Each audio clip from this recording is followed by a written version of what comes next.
Alright mga kalodi, napapansin ko talaga pag nandito na kami sa ganito, yung paakyat na ng EDSA, grabe yung ulan, bumubunok na. So, parang nasuki na yung ulan na ganitong oras din. Alas 7, balintawak, dito tayo mabasa.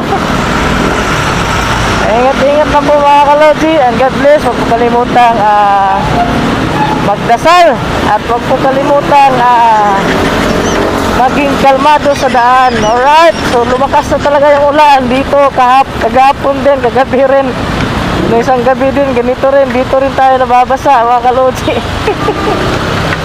Ingat-ingat po tayong lahat mga kalodi, anumang klaseng sasakyan na gamit natin, and I love you all. God bless. Uy. Alright, good morning mga kalodi.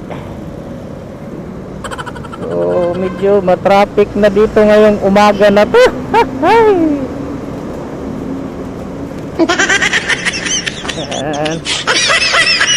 Ingat-ingat po tayong lahat mga kalodi. Ride safe po, at dahan-dahan lang pagsingit. Delikado pagka hindi ka magdahan-dahan. Dapat talaga dito may overpass, kasi yung mga tao natin, yung mga kapwa natin, mga trabahante ay siyempre tumatawid, kaya nagkakakos ng traffic dyan. So ang dami pa namang sasakyan dyan galing ng North Expressway. Biradoy, stop na naman. Bilis kasi mag-stop ng dito, stop light. Kaya pag late ka na, malilit ka talaga. Kaya dapat talaga mayroon tayong allowance na, ang tawag niyan,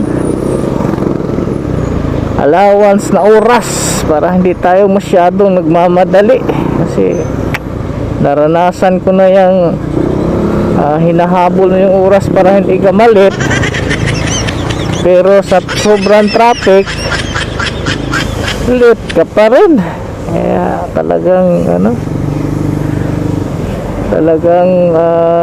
mayroon tayong tinatawag na allowance pag na traffic, at least mayroon pa tayong